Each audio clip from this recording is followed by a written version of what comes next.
This is Chasing the Sun, the Provincetown series. Written by Jacob Z. Flores, narrated by T.J. Jameson. To Bruce, who not only let me chase him, but who allowed me to catch him, too. Chapter 1. Jill Kelly couldn't believe what he was doing. Was he insane? Someone he knew could just waltz in here. How was he going to explain himself? What was this going to look like?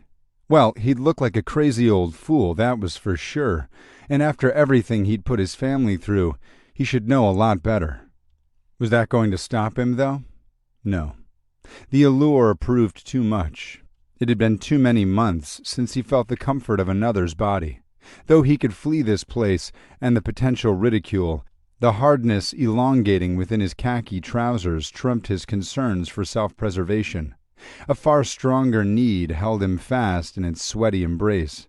His already tarnished reputation in this small town was going to become a greasy stain if things went badly. To hell with him, Gil muttered as he sat down at the corner table of the Starbucks, just as he told his would-be visitor he would. So far, no one he knew in this town of 60,000, which for someone of his position and status made Victoria, Texas, a surprisingly small town, had ventured into the coffee house. Only 3 other customers currently took up space inside. A young college-aged couple sat on the other side of the room, sipping their drinks, completely oblivious to anyone else. They were so in lust with each other, giggling like school children and rubbing their legs against one another, Gil doubted they would flinch at a pistol shot. Closer to him, and along the left wall, a man roughly about his early 30s, the same age as Gil's 2 children, he noted glumly, gazed intently at his computer screen. He was too engrossed in whatever project he furiously worked on to pay any mind to a white-haired man in his very early 50s.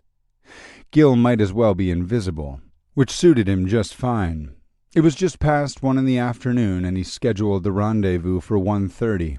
Gil chose the time to avoid the lunch crowds at noon and the hurried parents scurrying toward their 3 o'clock children pickups at school.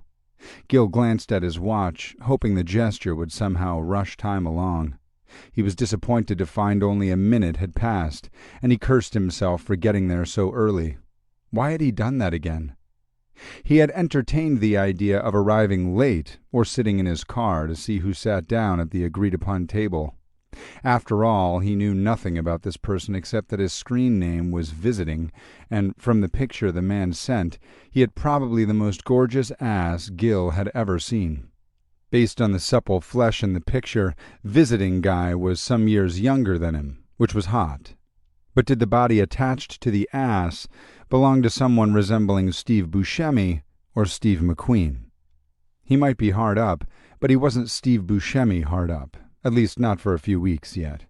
That was why he had to get there early. If he waited outside or arrived late, someone else might beat one of them to the table. Then Visiting guy might just up and leave, destroying an entire morning's worth of online flirting. He definitely didn't want that, especially when he didn't know when he might have another free day from the hospital. It hadn't been easy to get Visiting guy to agree to a public meeting. He wanted Gil to come over to his place, or for Gil to invite him over so they could fuck. There was no way in hell Gil was agreeing to that. The guy might be a psycho, or worse, someone he knew. Maybe even a previous patient. Just because he was visiting didn't mean he'd never lived in Victoria. If they met in public, and the guy turned out to be an acquaintance, Gil planned on telling a big fat lie to save himself.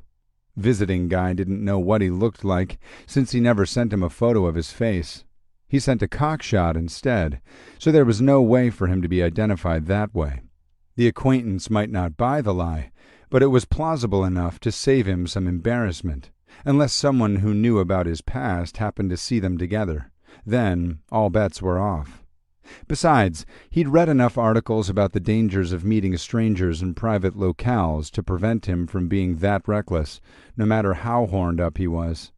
When he discovered the gay dating site called Cyber, he initially thought the idea absurd.